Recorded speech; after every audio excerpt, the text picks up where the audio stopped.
Assalamualaikum warahmatullahi wabarakatuh. Berjumpa kembali dalam mata pelajaran Seni Budaya dan Keterampilan. Oke anak-anak, bagaimana kabarnya hari ini? Semoga hari ini kalian lebih bersemangat lagi dalam menerima pelajaran.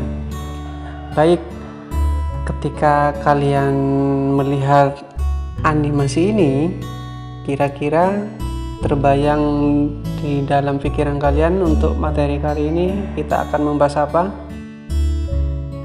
Ya, benar sekali. Hari ini kita akan membahas tentang seni tari. Oke, langsung saja kita ke materi.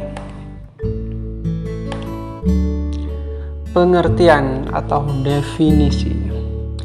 Jadi, tari adalah gerak tubuh secara berirama yang dilakukan di tempat dan waktu tertentu, mengungkapkan perasaan, maksud, dan pikiran.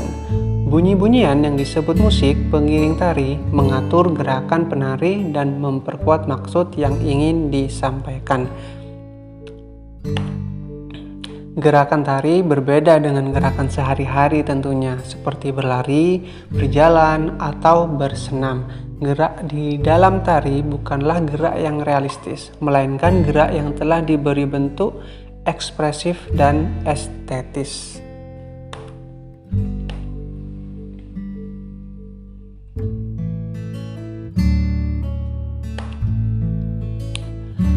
Sebuah tarian sebenarnya merupakan perpaduan dari beberapa unsur. Yang pertama adalah wiraga atau raga, wirama atau irama, dan wirasa atau rasa. Ketiga unsur ini melebur menjadi bentuk tarian yang harmonis. Unsur utama dalam tari adalah gerak.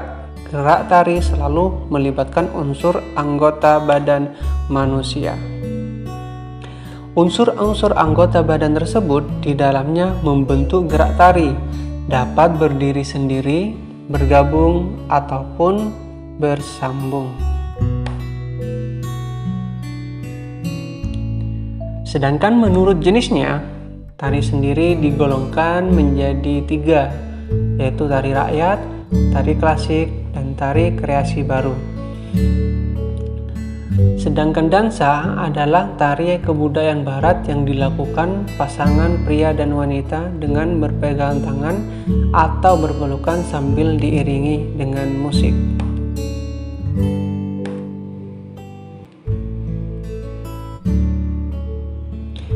Sedangkan berdasarkan koreografinya, jenis tari dibedakan menjadi 3. Yang pertama adalah tari tunggal atau solo. Di sini tari tunggal biasanya dimainkan oleh satu orang penari saja, baik itu laki-laki maupun perempuan. Contohnya adalah tari golek dari Jawa Tengah. Selanjutnya ada tari berpasangan atau duet. Tari ini biasanya dimainkan atau diperagakan oleh 2 orang secara berpasangan. Contoh dari tari ini adalah tari topeng yang berasal dari Jawa Barat. Sedangkan yang ketiga adalah tari kelompok atau grup. Tari kelompok yaitu tari yang diperagakan lebih dari 2 orang.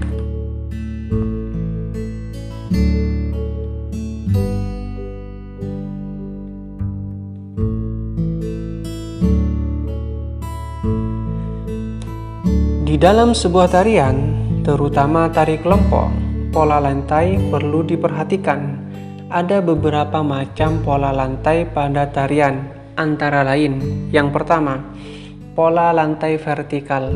Pada pola lantai ini, penari membentuk garis vertikal, yaitu garis lurus dari depan ke belakang atau sebaliknya.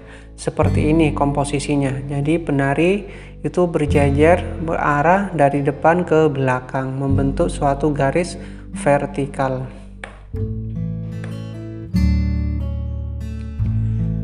Selanjutnya ada juga pola lantai horizontal.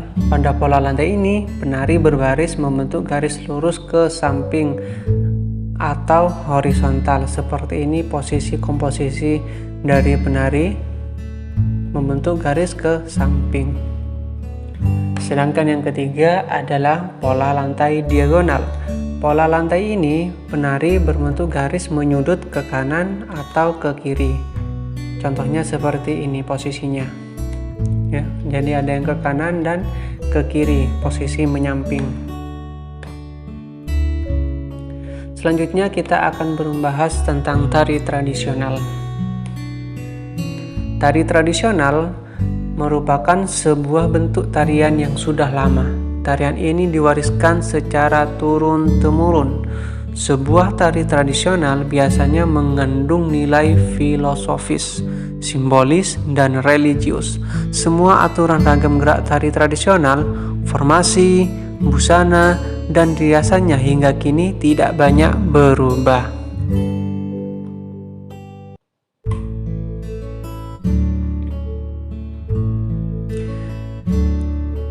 Tari tradisional sendiri memiliki beberapa macam. Yang pertama adalah tari tradisional klasik.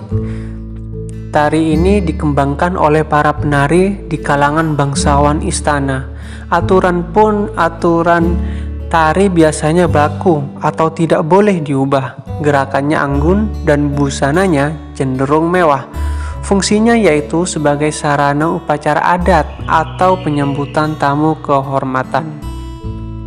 Ya, contohnya seperti ini ya. Di sini bisa kalian lihat pakaiannya sangat mewah. Selanjutnya ada tari tradisional kerakyatan. Berkembang di kalangan rakyat biasa, gerakannya cenderung mudah ditarikan bersama juga iringan musik. Busananya relatif sederhana, sering ditarikan pada perayaan sebagai tari pergaulan. Busananya bisa kalian lihat sederhana. Selanjutnya adalah tari kreasi baru.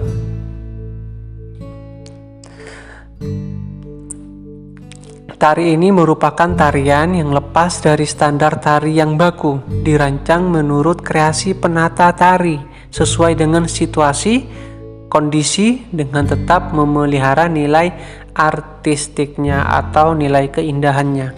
Tari kreasi baik sebagai penampilan utama maupun sebagai tarian latar hingga kini terus berkembang dengan iringan musik yang bervariasi, sehingga muncul istilah tari modern.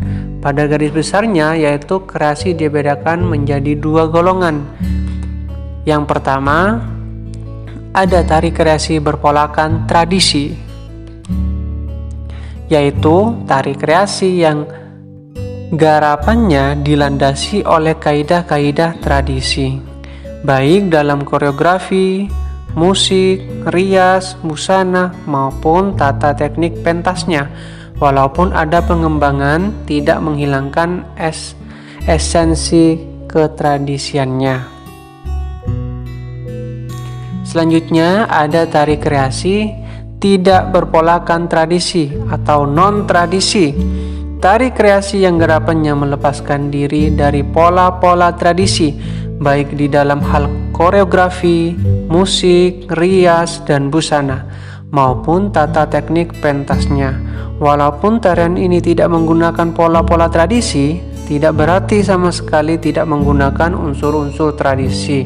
Mungkin saja masih menggunakannya, tergantung pada konsep, gagasan, dan penggarapannya. Tari ini juga disebut dengan tari modern, yang berarti baru. Selanjutnya ada tari kontemporer. Gerakan pada tari ini terkait dengan koreografi yang bercerita dengan gaya unik dan penuh penafsiran. Seringkali diperlukan wawasan khusus untuk menikmatinya. Iringan yang dipakai juga banyak yang tidak lazim, sebagai lagu dari yang sederhana hingga menggunakan program musik komputer seperti Fruity Loops ya. Bisa kalian lihat kontemporer ya. Pakaiannya pun kadang tidak melambangkan bahwa dia seorang penari. Jadi lebih ke arah gaya bebas. Baik anak-anak, cukup sekian pembelajaran seni budaya pada hari ini. Semoga apa yang telah saya sampaikan bermanfaat untuk kita semua.